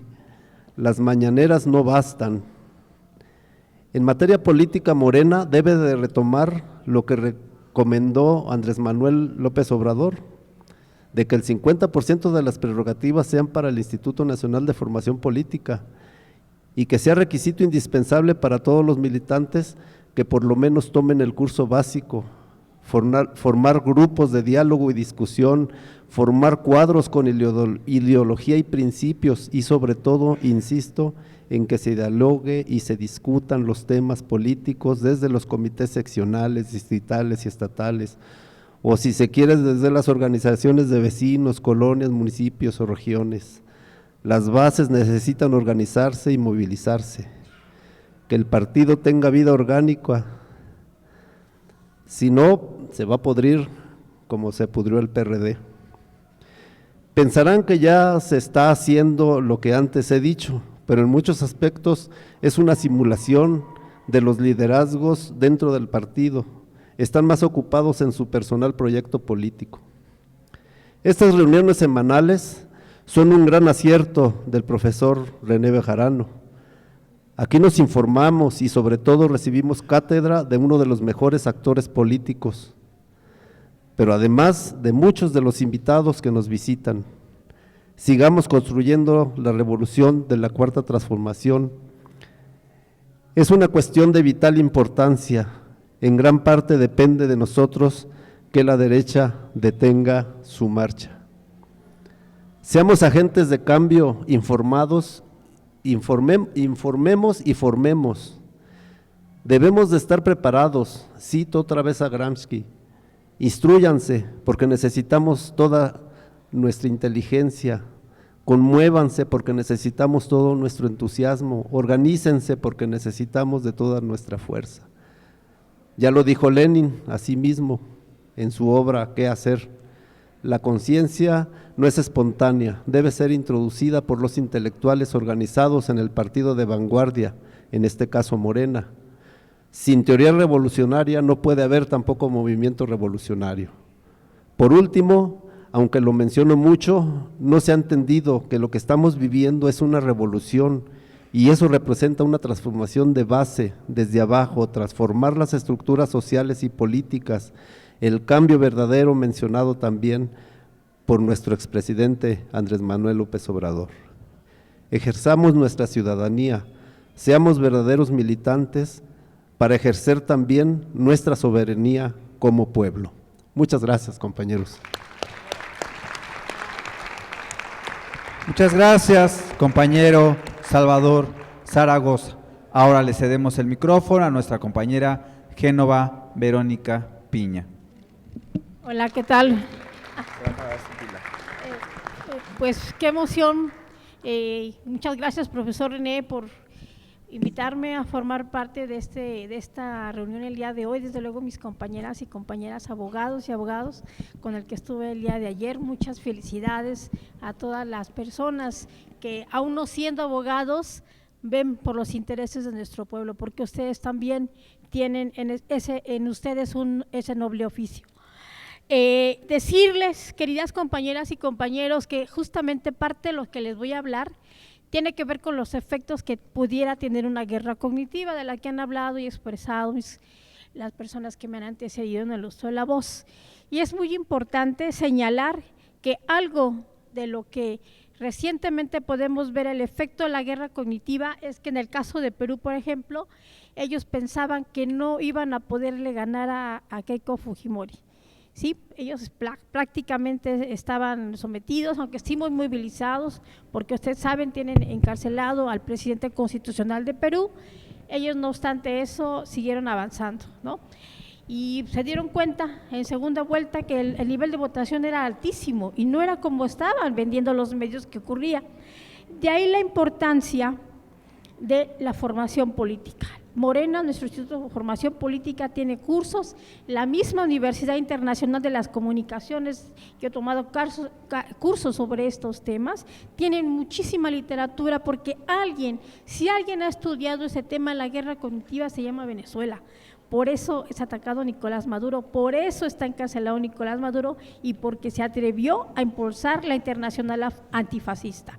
Y desde luego la red de defensores y defensoras del derecho internacional, del que también formo parte, por eso está encarcelado, porque él se atrevió a organizar, y no solamente el análisis está muy bien, hay que hacerlo por supuesto, pero hay que dar pasos para tener acciones muy concretas. Y en este sentido, una acción muy concreta es la que les voy a narrar, y tiene que ver con que lo que estaba ocurriendo en Perú, sabíamos que no había Estado de Derecho, el presidente estaba encarcelado, y entonces lo que empezamos a plantearle al abogado, al doctor Wilfredo Robles, es la importancia de acudir a los espacios internacionales, sí a la solidaridad, claro, porque de hecho el MNE, Morena y muchos se sumaron a esta lucha, la CISOL Perú, de la que también forma parte, de muchísimas otras organizaciones a nivel internacional, pero no era suficiente. Entonces justamente en ese tocar de puertas te vas articulando con otros especialistas a nivel internacional que hayan llevado casos hacia los organismos internacionales, y fue el caso justamente que en esta lucha se acercan muchísimas personas, porque nadie quiere ver destruido un país, y menos violando las leyes. Y es así que la Red Nacional de Abogados, a través del doctor Asdrúbal González, Nicolás Parodi, el doctor Wilfredo Robles, se acerca con ellos y impulsamos toda la parte jurídica. Ahora sí que se hizo el análisis constitucional, penal, del derecho interno, del derecho internacional, y cómo se podía presentar este caso. Este caso se presenta no solamente a los grupos de trabajo de derechos humanos, sino también a de detenciones arbitrarias, que fue el que más tardó. Se presenta en marzo de 2023, y fíjense cuánto tiempo pasó. Recientemente emitió la opinión. Esto no es en automático, sabemos que los litigios, como en este país, en cualquier lugar, son tardados, y a veces eso genera mucha desesperanza en la población. Sin embargo, estuvimos al pie del cañón, y de hecho todavía lo que fue en el año 2024, al ver que no teníamos ninguna respuesta, decidimos en todos los países que teníamos presencia de peruanos en el exterior, yo que era México y muchas otras organizaciones, de presentar un atento oficio ante las oficinas del Alto Comisionado de las Naciones Unidas, justamente encaminado a que nos emitieran la opinión. Esto ya sucedió, y como ustedes saben, lo que ha opinado este grupo de trabajo, que es un órgano especializado del sistema de Naciones Unidas, es decir, no está cualquier persona ahí, sino los más competentes en estos temas, tratan específicamente estos temas, hacen estudios, reciben lo que aporta, en este caso los abogados del presidente Castillo, pero también lo que dice el Estado peruano. Es decir, se está revisando todo un caso de ambos lados. Y lo que resolvió es que justamente en el caso del presidente Castillo encontraron que, conforme al Pacto Internacional de Derechos Civiles y Políticos, así como la Declaración Universal de los Derechos Humanos, el presidente Castillo había sido detenido de manera arbitraria, y se estudiaron en 5 parámetros. Básicamente les voy a hacer una muy rápida síntesis, porque es un texto que son bastantes hojas, pero yo traté de ser muy sintético, y básicamente tenía que ver con que los hechos no eran flagrantes. Lo primero que se analizó es que no eran hechos flagrantes. El presidente Castillo, por su investidura, tiene algo que se llama inmunidad presidencial, por la investidura, por la persona que es, y tuvo que haberse sido, en todo caso, si hubiera sido la situación, sometido no ante la Fiscalía, sino ante el Congreso, lo que se llama un antejuicio. Ese juicio lo anularon. Él fue detenido siendo presidente, imagínense qué grave, y después todavía que lo llevan a la policía, lo detienen de manera arbitraria, le apuntan a su hija, a su hermana, a su familia, lo llevan a la policía, y todavía el que iba acompañado, también abogado, también lo detiene. Entonces dicen, no, pues sí te respeté porque estaba un abogado a tu lado, pues resulta que también lo detuviste, ¿no? Entonces todo lo que ocurrió fue gravísimo. Y evidentemente todo esto lo analizó este grupo de trabajo y encontró que no solamente en el caso de la policía actuó de manera irregular, sino la responsabilidad se atribuye al Poder Judicial, a todo lo que es el Ministerio Público, el Congreso, todos los órganos estatales, las comisiones, en este caso la Defensoría del Pueblo y una serie de instituciones, es decir, hubo una acción concertada para vender la idea de que se estaba haciendo todo conforme a derecho y en realidad le estaban dando un golpe de Estado, porque previo a que todo esto sucediera, ocurrió lo que bien dice Ángela, la guerra cognitiva. Todos los medios decían, Castillo no sabe gobernar, Castillo no está trabajando, y la gente lo estaba pensando que era así. Cuando todas las iniciativas, casi 70 iniciativas de ley que ingresaban para que fueran discutidas, como saben que sucede en cualquier congreso, en Perú ni siquiera las admitían para discusión, a ese nivel. Y sin embargo, bueno, pues él intentó gobernar y debo decirles que las consecuencias jurídicas de este tipo de situaciones son de diversa índole. Si bien es cierto que no le pueden obligar a cumplir porque es una opinión, no es una sentencia, como el caso de las que emite la Corte Interamericana o algún otro tribunal, sí es importante decir que también tiene una forma de cumplimiento. ¿Y cuál sería la manera en que esto sucediera? Bueno, pues en caso de que no se cumpla, este procedimiento va a continuar abierto. El Consejo de Derechos Humanos de Naciones Unidas inclusive puede llegar a conocerlo, o sea, puede ir escalando. La Comisión Interamericana puede iniciarse también un procedimiento, la Corte Interamericana también puede entrar, pueden dictar medidas cautelares tendientes al cumplimiento y desde luego puede tener un desprestigio el Estado peruano, porque una cosa es que te digan, bueno, pues yo presumo que estés violentando, a que te digan, eres un Estado que violenta derechos humanos. Eso a nivel internacional sabemos, los que somos defensoras y defensores de derechos humanos, que es terrible. A nadie le gusta que digan que tu Estado no es un Estado democrático, sino es uno que se dedica justamente a violentar derechos humanos. Y bueno, ahorita parte de las cosas que vamos a estar impulsando es una campaña internacional, evidentemente presionando, no solamente en el aspecto jurídico, porque como ustedes saben, este caso va a quedar a revisión, el Estado tiene que emitir sus pronunciamientos, pero además también decir cuándo va a cumplir, porque no es eterno de que no queda a la voluntad o al arbitrio el cumplimiento no de esto. Entonces, en esta campaña esperemos contar con el apoyo de todas y cada uno de ustedes, porque vamos a hacer camisetas, vamos a estar en todos los espacios internacionales levantando la voz, y justamente porque lo que le hagan a un presidente, ya ocurrió con Castillo, también le ocurrió a Nicolás, pero pues no podemos seguir permitiéndolo, porque somos estados democráticos y si bien no les gusta nuestra visión progresista o de izquierda, bueno, pues ni modo, se tendrán que aguantar porque vamos a seguir avanzando. Muchas gracias.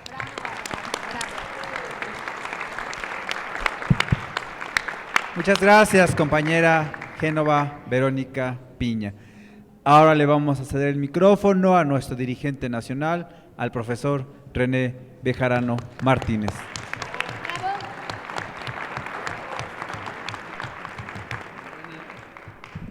Buenas noches, compañeras, compañeros. Me da mucho gusto estar aquí frente a todas y todos ustedes. Les agradezco a todas las compañeras y compañeros de diversas entidades de la República que se trasladan a esta reunión, así como a quienes se sintonizan a través de las redes sociales. Estamos en la asamblea semanal del MNE correspondiente al lunes 13 de julio del año 2026. Los temas que vamos a comentar son los siguientes. La Secretaría de Relaciones Exteriores pidió a su vez a la Fiscalía General de la República solicitar al FBI información sobre su participación en operación para detener al Mayo Zambada. Como se sabe, este es un debate que se reavivó a raíz de que se presentó el avión en donde fue trasladado y se informó que el FBI lo había donado a un museo. aun cuando el ex embajador de Estados Unidos en México antes había señalado que ni la DEA, ni la CIA, ni el FBI habían participado, y todo eso reavivó el debate, señalando que sí fueron ellos los que participaron y que al hacerlo estaban violentando la soberanía y diversos ordenamientos legales a nivel internacional. Este debate ha continuado porque el ex embajador de Estados Unidos anunció la publicación de un libro de sus memorias en donde alude a este tema, y apenas ayer concedió una entrevista en donde hace referencia a este asunto. Es algo relevante por las secuelas que tuvo este asunto y también por los acuerdos que el gobierno de Estados Unidos ha hecho con los narcotraficantes tras el pacto con el cártel de los herederos del Chapo Guzmán, quienes se han acogido a diversos mecanismos de protección en Estados Unidos, y que tiene que ver con la contradicción existente entre lo que declara el gobierno norteamericano al señalar que los cárteles son grupos terroristas, y que esos grupos, y que el gobierno norteamericano ha señalado que no negocia con terroristas, y sin embargo sí ha negociado con jefes del crimen organizado. Este es un tema que va a seguir vigente durante las próximas semanas y puede ser que meses, dependiendo de las secuelas que pueda tener en diversos ámbitos diplomáticos, judiciales o mediáticos, según las acusaciones que se hicieron contra funcionarios del gobierno de Sinaloa.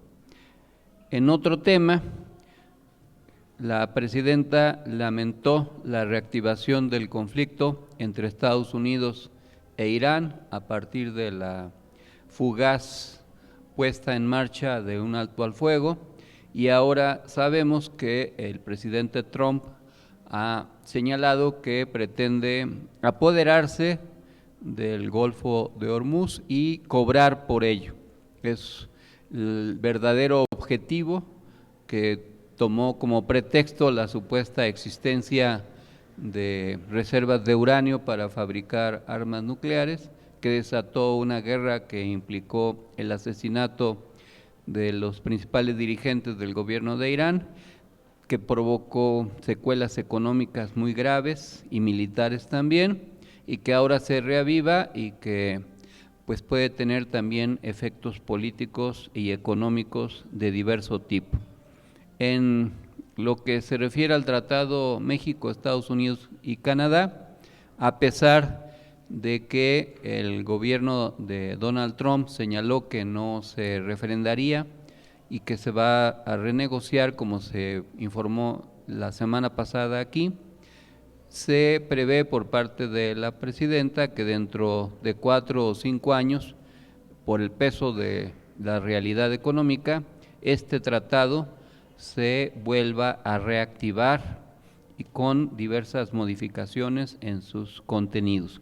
Abordaré al final de mi intervención el tema de la muerte de un mexicano a manos del ICE como parte de una serie de agravios en contra de nuestros compatriotas y por los señalamientos que hizo nuestra presidenta en diversas ocasiones referidos a este acontecimiento.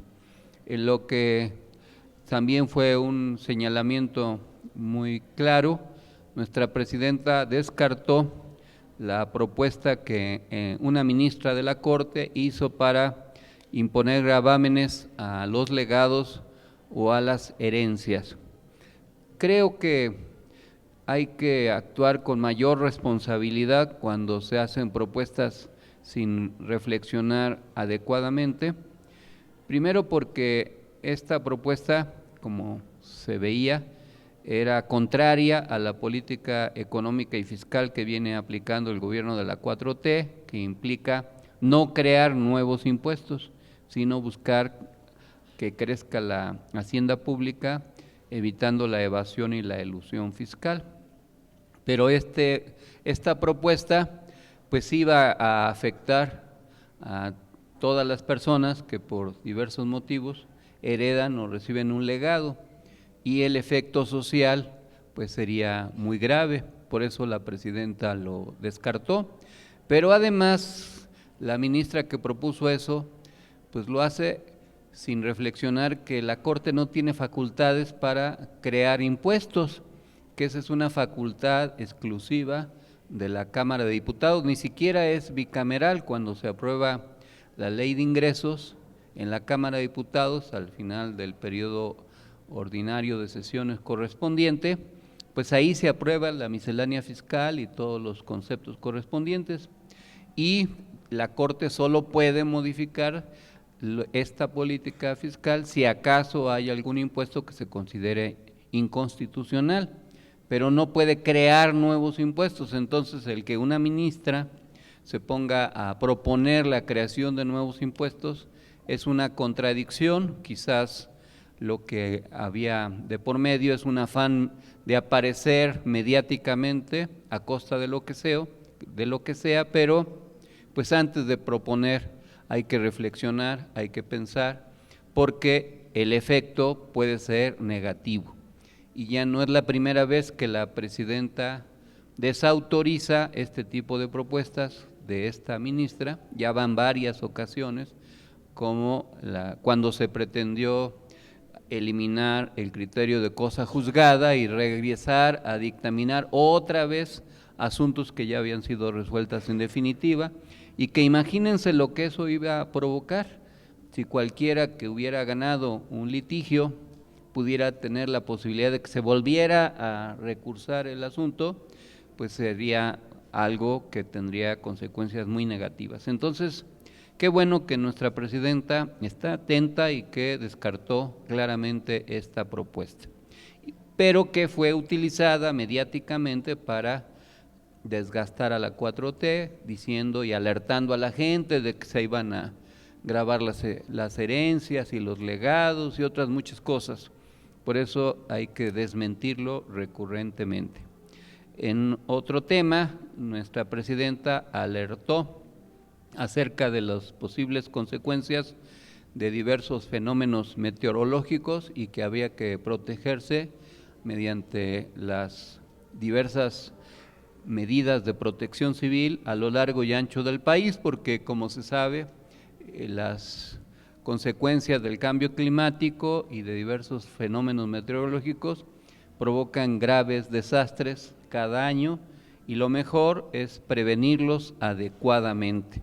También esta semana se anunció que el gobierno mexicano ha logrado recuperar los llamados bienes culturales que estaban en posesión en diversos países a través del tráfico ilegal de piezas que no debieran haber salido del país. Ahí en la presentación vienen el número de piezas que se han recuperado, que son 3 veces más que en todo el sexenio anterior y el anterior, lo cual representa un esfuerzo muy significativo para respetar y rescatar el patrimonio histórico y cultural de nuestro país. Como ya dije, al final me referiré al tema de la muerte y los agravios y la violación de derechos humanos de los mexicanos, pero antes quiero resaltar las actividades que tuvimos esta semana en diversos puntos del país. Visité Colima y tuve la oportunidad de conversar con la joven gobernadora del estado, Indira Vizcaíno, con Arnoldo Vizcaíno, que es un líder histórico de la izquierda mexicana y particularmente colimense, con el secretario de Desarrollo Económico, que fue nuestro anfitrión, Francisco García, que es un militante con el que trabajamos desde la época del PRD, de la IDN, con la presidenta estatal de Morena, Mitsuko Márquez, que conocí acá en México cuando ella vivía en la alcaldía Cuauhtémoc, y con diputado local Jaime Sotelo y otros líderes importantes del Estado.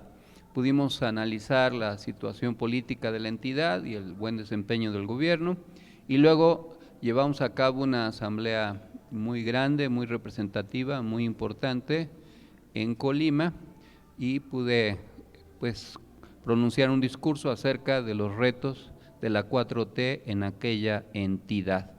Al día siguiente sostuvimos una reunión con líderes empresariales de la entidad. Esa es una actividad que no hemos podido hacer en otras entidades, pero que ahí se pudo hacer y que es necesario para establecer nexos con los poderes económicos locales, que son cruciales para la creación de empleos, para el desarrollo económico, el fomento turístico y otras actividades. Fue una actividad muy exitosa en Colima que me hizo recordar a Juan Rulfo, porque aunque él nació en San Gabriel, a un lado de Sayula, Jalisco, tomó el nombre de Comala, que no existe en Jalisco, sino en Colima, que nada tiene que ver con el Comala de la novela, porque el Comala de la novela es un páramo, como se llama la novela, Pedro Páramo. Es un lugar agreste, inhóspito, con casi nada de agua, y Comala, Colima, es un paraíso verde, en donde lo que sobra es agua, y lo que sí, como dijo Juan Rulfo en un cuento que se llama Lubina, ahí se oye el silencio, porque es muy apacible.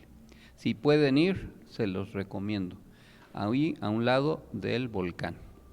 El sábado llevamos a cabo una asamblea muy representativa, muy numerosa, muy importante, en la alcaldía Coyoacán, para buscar la manera de definir una estrategia que nos permita recuperar el gobierno en esa alcaldía. Hicimos referencia al origen de la palabra Coyoacán, el valor y el significado que tiene, y planteamos una estrategia para trabajar en torno a ese proyecto. Fue muy exitosa. Felicito a todas y todos los organizadores de este encuentro, al compañero Amado Robles, a Leticia Martínez Ochoa, a Alejandro Robles y a otros muchos líderes por este excelente evento. Y ayer, como ya dijo Gabriel, fue una reunión, un encuentro muy importante con motivo del Día del Abogado. Fue muy concurrido, muy bien organizado, efectivamente con una logística muy precisa. Acudieron litigantes, integrantes de notarías, secretarios de acuerdos, jueces de diverso tipo, magistrados, y nos acompañó la ministra de la Suprema Corte de Justicia, la compañera Estela Ríos, que conozco desde el año 2000, cuando compartimos trabajo en el gobierno de la Ciudad de México. También el presidente de un tribunal, José Ramón Amieva, que fue jefe de gobierno, el compañero Cristóbal Arias, que conocí cuando fue candidato a gobernador en Michoacán en 92, ambos éramos diputados, y otros muchos personajes en ese encuentro que fue muy gratificante. Pronuncié un discurso acerca de la justicia como fundamento de la República, que hemos divulgado a través de las redes sociales. También se divulgó el documento que presenté en Colima, y también se divulgó el documento que presenté en Coyoacán. En las próximas semanas vamos a seguir recorriendo el país. Voy aquí a abrir mi agenda para que no me falle la memoria, aunque hace rato la venía revisando. El jueves estaré en Tuxtla Gutiérrez, Chiapas. El sábado, este jueves, el sábado próximo en Oaxaca, en la capital, y el domingo en Querétaro, capital también. Tenemos la visita el miércoles próximo a Zapotitlán de Méndez en Puebla, que está a 6 horas de aquí, pero nos vamos a ir en carretera, pero es una visita importante. El sábado en Tlajomulco, Jalisco, el sábado 25, y el domingo 26 en Tlaxcala, en la capital. El miércoles 29 de julio en Soltepec, Puebla, otra región también más o menos a 6 horas de distancia de acá. El viernes 31 y sábado 1 de agosto, 31 de julio y 1 de agosto, iré a Tamaulipas.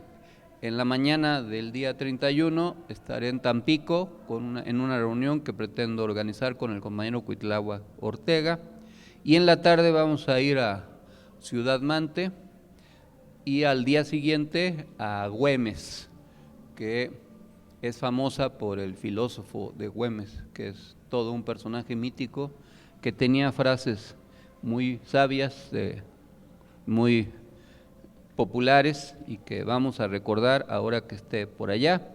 Él decía que el que tuviera puerco que lo amarrara, y el que no, pues no, que no lo amarre, entre otras muchas obviedades que decía. Y también decía que si para las 12 de la noche no llueve, es que ya no llovió hoy, y así por el estilo. Pero toda esa sabiduría popular es recurrente en aquella región y que forma parte de la mucha sabiduría popular que hay en todo el país, y que es bueno recordar, y con sentido del humor. El viernes 7 y sábado 8 nos toca estar de agosto en Campeche. Luego el día 16 de agosto, aquí ya nos pusimos de acuerdo con Canek y otros compañeros, nos toca estar en Tláhuac. El 22 de agosto en la alcaldía Miguel Hidalgo. El día 29 de agosto en el Estado de México, y el día 30 de agosto en Tlalpan. Hoy que platiqué con el compañero diputado Serapio, quedamos de visitar Sinaloa. Vamos a ir para garantizar que todo salga bien a lo largo de diversas fechas en 3 diferentes momentos. Primero vamos a ir a Mazatlán, como le dicen los de allá, un día, luego otro día a Culiacán y otro día a Los Mochis, para evitar los trayectos entre estados. Esperemos que todo salga bien. Agradezco al compañero Serapio la invitación, me da mucho gusto, y les mandamos un saludo muy afectuoso por su presencia. Y también vamos a estar, hoy precisamos, además de la visita del 29 de agosto al Estado de México, en Ecatepec, ya les avisaremos de la fecha, y están pendientes otras muchas visitas que ya estaremos organizando, como es el caso de Veracruz y otras entidades, a ver si nos alcanza el tiempo para seguir visitando, pero es muy importante estar en contacto con las compañeras, los compañeros, seguir creciendo, seguir organizando el trabajo político, porque hace falta trazar una línea política. Como les comentaba, voy a hacer referencia al tema de los migrantes. Este texto que voy a leer ahora, igual lo voy a publicar más tarde ahí en las páginas, en las redes sociales. Se llama Los hombres sin frontera, y dice así: hay palabras que atraviesan los siglos sin perder su fuerza. Una de ellas es la palabra camino. Porque antes de existir los estados, existieron los caminos. Antes de levantarse las aduanas, caminaron los pueblos. Antes de que los gobiernos dibujaran fronteras sobre los mapas, la humanidad había aprendido que el horizonte pertenece a quien tiene el valor de buscarlo. Toda gran civilización comenzó con un viaje. Los fenicios navegaron el Mediterráneo. Los griegos poblaron las costas del mar Egeo. Los romanos extendieron calzadas que todavía hoy asombran al mundo. millones de europeos cruzaron el Atlántico para fundar una nación que terminaría llamándose Estados Unidos de América. Nadie les preguntó entonces si hablaban inglés, ni les exigió demostrar que pertenecían a una raza determinada. Nadie sostuvo que por haber nacido en otro continente fueran enemigos de la patria que estaban construyendo. Aquella nación, Estados Unidos, nació precisamente porque millones de migrantes decidieron convertir el desarraigo en esperanza. Por eso resulta profundamente contradictorio que un país construido por inmigrantes pretenda ahora olvidar su propia historia, porque la historia posee memoria y cuando la política pierde la memoria, comienza a perder también la justicia. Hoy abordamos este tema no solamente para hablar de migración, sino también para hablar de algo infinitamente mayor, de la dignidad humana. Abordamos este tema para exponer del derecho de toda persona a buscar una vida mejor, para argumentar acerca de la justicia que no reconoce colores de piel, idiomas, apellidos ni nacionalidades. Porque el verdadero debate nunca ha sido únicamente jurídico, es moral, histórico, profundamente humano. Y precisamente por eso debemos decirlo con claridad. No se puede construir una gran nación despreciando a quienes ayudaron a construirla. No se puede invocar la libertad mientras se persigue al trabajador. No se puede enarbolar la democracia mientras se normaliza el miedo. Se puede hablar de derechos humanos mientras el temor no se puede hablar de derechos humanos mientras el temor se convierte en política pública. Esa es la gran contradicción de nuestro tiempo. Los mexicanos no llegaron a Estados Unidos para conquistar territorios, llegaron para levantar ciudades, sembrar campos, tender vías férreas, llegaron para construir carreteras, recoger cosechas, limpiar hospitales, atender restaurantes. Llegaron para cuidar ancianos, desarrollar laboratorios, enseñar en universidades, fundar empresas. Llegaron para enriquecer la ciencia, el deporte, la cultura y las artes. Ahí están los miles de trabajadores agrícolas que sostienen buena parte del abastecimiento alimentario de ese país. Los obreros mexicanos que edificaron barrios enteros en California, Texas, Arizona, Nevada e Illinois. Los ingenieros, investigadores, médicos, empresarios y profesores de origen mexicano cuya inteligencia fortalece diariamente la economía estadounidense. Ahí están también los millones de familias binacionales que han tejido durante generaciones un puente humano entre ambas naciones. La economía más poderosa del planeta no podría comprenderse sin el trabajo cotidiano de millones de migrantes.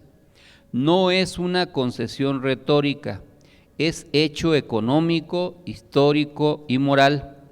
Sin la fuerza de esos brazos, habría menos cosechas, sin su esfuerzo habría menos viviendas, sin su trabajo habría menos riqueza, sin su contribución habría menos Estados Unidos. Esta es la primera verdad que conviene recordar porque la gratitud también es una forma de justicia. Sin embargo, sobre esa realidad objetiva ha comenzado a imponerse otra narrativa, una narrativa construida no sobre los hechos, sino sobre el miedo, no sobre la evidencia, sino sobre el prejuicio, no sobre la verdad, sino sobre el resentimiento. La nueva derecha estadounidense, encabezada por Donald Trump, ha convertido al migrante en un símbolo conveniente para explicar todos los problemas de una sociedad mucho más compleja. Si falta empleo, culpan al migrante. Si aumenta la inseguridad, culpan al migrante. Si existen crisis económicas, culpan al migrante. Si aparecen tensiones culturales, culpan al migrante. Así nace el mecanismo más antiguo de la intolerancia, fabricar un enemigo para ocultar las verdaderas causas de los conflictos. Es la vieja política del chivo expiatorio, del miedo, del odio. Y cuando el miedo se convierte en discurso, el prejuicio termina convirtiéndose en ley. Cuando el prejuicio se convierte en ley, la discriminación se convierte en gobierno. Y cuando la discriminación se convierte en gobierno, la dignidad humana comienza a estar en peligro. Por eso, no estamos solamente frente a una política migratoria, estamos frente a una concepción del ser humano, una concepción que clasifica personas según su origen, que sospecha del diferente antes de conocerlo, que reduce la complejidad de millones de vidas a un estereotipo criminal. Esa es la raíz del problema, porque ningún pueblo merece ser juzgado por el delito cometido por unos cuantos. La inmensa mayoría de los migrantes mexicanos son hombres y mujeres de trabajo, padres, madres, jóvenes, estudiantes, constructores, campesinos o profesionistas. Seres humanos cuya única aspiración consiste en vivir con dignidad. Como dice un antiguo proverbio, quien siembra odio recoge soledad, quien siembra justicia cosecha humanidad. Y ninguna nación puede aspirar a la grandeza mientras haga del odio el fundamento de su política. Existe una diferencia profunda entre hacer cumplir la ley y convertir el miedo en método de gobierno. Toda nación tiene derecho a administrar sus fronteras, toda sociedad tiene derecho a establecer reglas para el ingreso y la permanencia de personas extranjeras. Todo Estado tiene derecho a combatir a quienes verdaderamente cometen delitos. Nadie discute ese principio, pero otra cosa muy distinta consiste en convertir a millones de trabajadores honestos en sospechosos permanentes. Otra cosa muy distinta consiste en sembrar deliberadamente el temor en escuelas, iglesias, hospitales, centros de trabajo y barrios enteros. Otra cosa muy distinta consiste en sustituir el imperio de la ley por la pedagogía del miedo. Ese es el punto donde la política deja de ser justicia para convertirse en intimidación, y precisamente allí comienza la responsabilidad ética del Estado. Porque un Estado democrático no solamente responde por las leyes que promulga, responde también por el lenguaje que utiliza, por los símbolos que difunde, por las emociones colectivas que alimenta. Cuando desde las más altas tribunas del poder se repite una y otra vez que el migrante representa una amenaza para la nación, cuando se insinúa que el extranjero es por definición un delincuente potencial, cuando se presenta a comunidades enteras como si fueran un peligro para la seguridad nacional, no se está describiendo la realidad, se está fabricando una narrativa. Y las narrativas tienen consecuencias, las palabras terminan convirtiéndose en decisiones, las decisiones terminan convirtiéndose en políticas públicas y las políticas públicas terminan convirtiéndose en el destino cotidiano de millones de personas. Ese es el ethos, es decir, la autoridad moral de quien habla, que hoy debemos reivindicar. No el de la fuerza que humilla, sino el de la autoridad que protege. No el del poder que intimida, sino el del poder que sirve. No el de la supremacía de unos sobre otros, sino el de la igual dignidad de todos los seres humanos. Porque la verdadera grandeza de una república no se mide por el tamaño de sus ejércitos, ni por la magnitud de su Producto Interno Bruto, se mide por la manera en que trata al más vulnerable, por la forma en que protege a quien carece de poder y por su capacidad de reconocer humanidad incluso en quien nació del otro lado de la frontera. Examinemos ahora los hechos, no las consignas, no los prejuicios, no los discursos electorales, los hechos.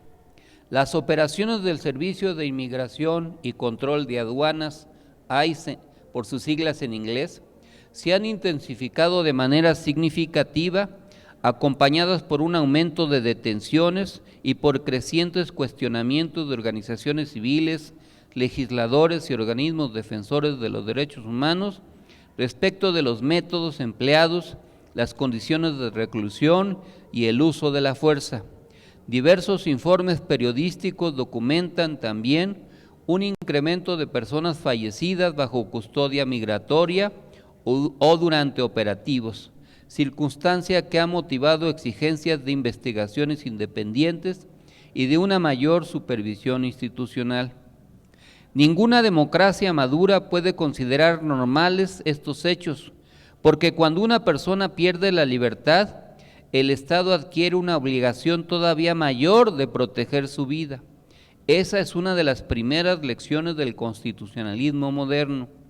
El monopolio legítimo de la fuerza nunca significa licencia para el abuso. La autoridad jamás puede confundirse con la arbitrariedad. La legalidad nunca puede convertirse en excusa para la deshumanización. Este es el logos, es decir, la fuerza racional del argumento, de nuestra argumentación. No pedimos privilegios, exigimos legalidad. No reclamamos impunidad, demandamos debido proceso. No negamos la facultad soberana de un Estado para aplicar sus leyes migratorias. Sostenemos con firmeza que esas leyes deben ejecutarse bajo los principios de necesidad, proporcionalidad, transparencia y pleno respeto a los derechos humanos. Porque los derechos humanos no terminan donde comienza una frontera. Los derechos humanos comienzan precisamente allí donde una persona se encuentra en mayor vulnerabilidad.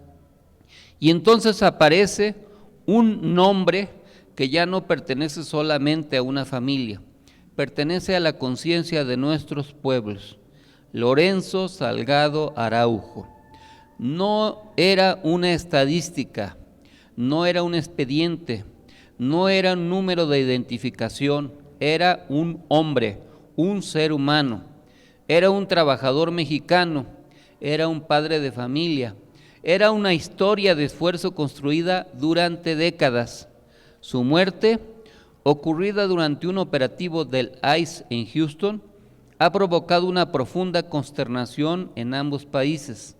Las autoridades federales sostienen que el agente disparó al considerar que actuaba en defensa propia, después de que el vehículo conducido por Salgado supuestamente pusiera en riesgo a un oficial. Sin embargo, familiares, testigos presenciales y diversos representantes públicos han cuestionado esa versión.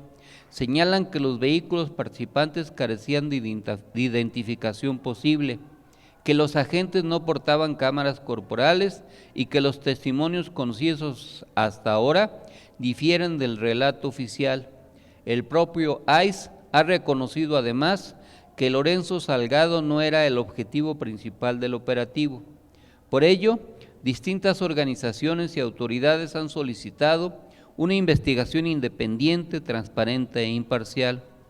No me corresponde a mí sustituir a los tribunales, ni me corresponde anticipar responsabilidades penales, pero sí nos corresponde a todos formular preguntas que toda democracia está obligada a responder.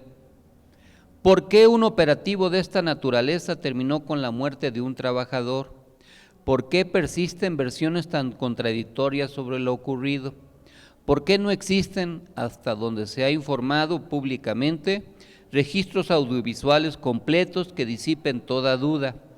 ¿Por qué la familia tuvo que enterarse de la tragedia antes por las noticias que por la autoridad? Cuando las preguntas aumentan y las respuestas disminuyen, la transparencia deja de ser una opción, se convierte en una obligación democrática, porque la confianza pública jamás nace del silencio, nace de la verdad, y solo la verdad hace posible la justicia. Por eso, sería un grave error considerar este caso como un episodio aislado. Las políticas públicas también generan culturas políticas. Cuando un gobierno convierte al migrante en enemigo permanente, inevitablemente aparecen expresiones de racismo que unas veces son abiertas y otras silenciosas.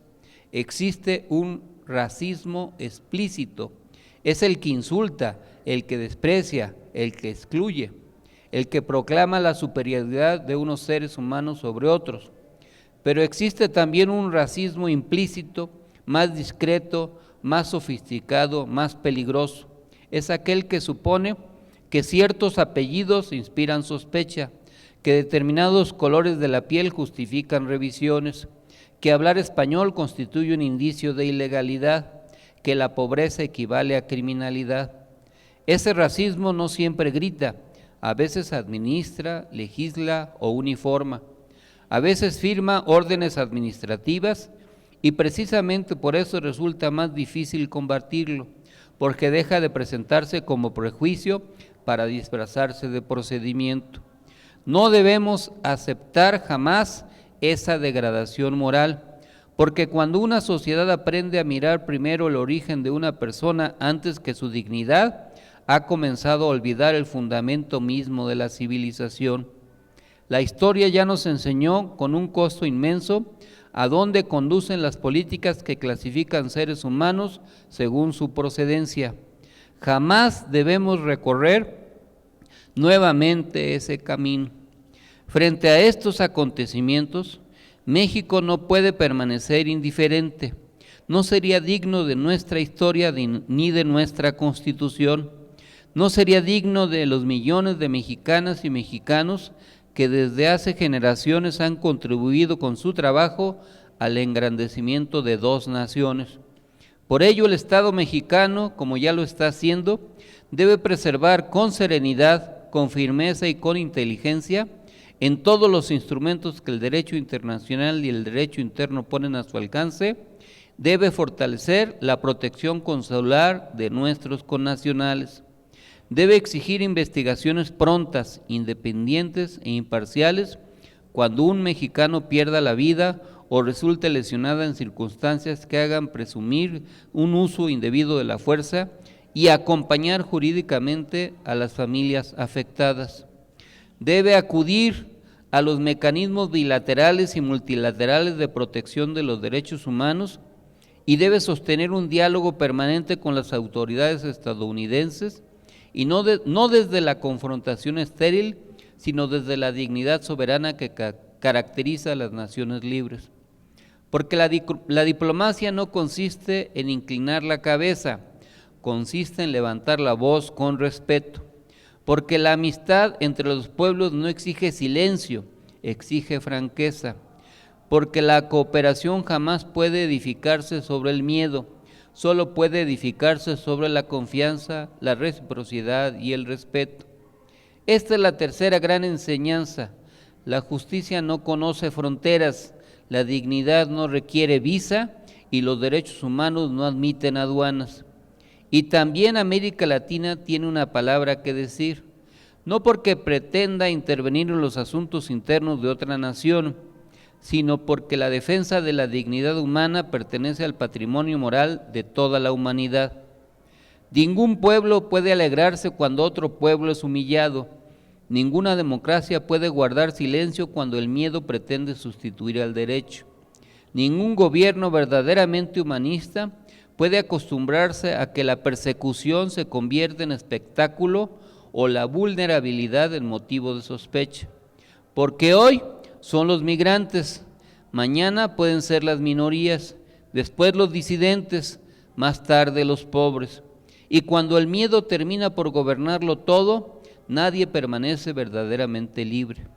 La historia universal nos enseña que el odio nunca se detiene donde comenzó, siempre busca una nueva víctima, siempre necesita un nuevo enemigo, siempre reclama un nuevo muro. Por eso debemos detenerlo antes de que se convierta en costumbre.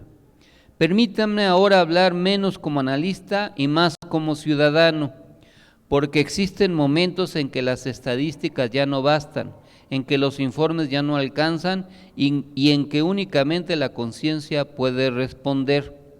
Y este es uno de ellos. Nuestra nación reconoce en cada migrante a un ser humano antes que a un expediente. Nuestra república jamás debe permitir que el uniforme sustituya a la conciencia. Nuestro gobierno comprende que la fuerza solo es legítima cuando protege al débil y jamás cuando abusa de él. Nuestro pueblo no pregunta primero de dónde viene un hombre, sino hacia dónde quiere llevar a su familia. Por eso, la justicia escucha antes de juzgar, investiga antes de condenar y comprende antes de castigar. Nuestra política que construye puentes donde otros levantan muros. Combatimos a la política que convierte el miedo en programa de gobierno, a la política que transforma la sospecha en método y la discriminación en costumbre. Combatimos a la política que necesita fabricar enemigos para ocultar sus propias insuficiencias, a la política que olvida que detrás de cada expediente existe una madre que espera, un hijo que pregunta, un hogar que resiste y un corazón que sufre. Combatimos a la política que confunde autoridad con arbitrariedad, legalidad con crueldad y seguridad con persecución, porque ningún poder es suficientemente grande para colocarse por encima de la dignidad humana, porque ningún muro es suficientemente alto para detener la esperanza, porque ninguna frontera puede dividir aquello que pertenece a la condición humana. Recordemos siempre a quienes han partido, a quienes dejaron atrás la tierra donde nacieron, a quienes cambiaron el abrazo cotidiano por la llamada telefónica, a quienes aprendieron otro idioma sin olvidar el primero, a quienes trabajan cuando otros descansan, a quienes construyen ciudades donde quizás nunca aparecerá su nombre, a quienes cosechan los frutos que muchas veces jamás probarán, a quienes envían el fruto de su esfuerzo para sostener a sus familias, a quienes han soportado la nostalgia sin permitir que la nostalgia los venza. Y recordemos también a quienes ya no regresaron, a quienes murieron lejos de su hogar, a quienes encontraron en el camino no la oportunidad, sino la violencia. Que la memoria de Lorenzo Salgado Araujo, así como la de todos los migrantes mexicanos que han perdido la vida en circunstancias que deben ser plenamente esclarecidas, nos recuerde que cada caso exige verdad, justicia y reparación conforme al Estado de Derecho. Que ninguna muerte quede reducida a una cifra, que ninguna familia sea condenada al olvido, que ninguna autoridad renuncie a su deber de rendir cuentas, porque una democracia que no investiga termina por debilitar su legitimidad, y una democracia que no protege la vida comienza lentamente a perder su alma. Compañeras, compañeros, comencé estas palabras hablando del camino. Permítanme concluir regresando a él, porque el camino continúa en los pies cansados del jornalero, en la mochila del estudiante, en la herramienta del albañil. Continúa en las manos de la enfermera, en la mirada de la madre que cruza una frontera, soñando con un futuro mejor para sus hijos. Desde el origen de la humanidad, el hombre ha caminado buscando alimento, buscando libertad, conocimiento, paz y esperanza. Ningún imperio logró detener para siempre ese caminar. Ninguna muralla consiguió encarcelar definitivamente el porvenir. Ninguna frontera logró cancelar el sueño humano de una vida mejor. Por eso afirmo desde esta asamblea, con la serenidad de quien confía en la fuerza de la razón y con la convicción de quien cree en la justicia, que mientras exista un solo ser humano obligado a abandonar la tierra donde nació para buscar el pan, la libertad o la esperanza, mientras exista una sola madre que bese a sus hijos antes de emprender el viaje incierto, mientras exista un solo trabajador cuya dignidad sea confundida con un delito, mientras exista un solo pueblo que recuerde que todos descendemos de antiguos caminantes, el camino seguirá siendo más antiguo que los muros, la esperanza seguirá siendo más poderosa que el miedo, la justicia seguirá siendo más grande que el odio y la dignidad del ser humano será siempre más fuerte que cualquier frontera. Vivan los migrantes, hombres y mujeres mexicanos que viven en Estados Unidos. Vivan nuestros compatriotas en donde quieran que estén. Y como dijo Chabela Vargas, los mexicanos nacemos en donde nos da nuestra rechingada gana. ¡Viva México! Muchas gracias. Para concluir nuestra asamblea semanal, nos ponemos de pie para entonar nuestro glorioso himno nacional.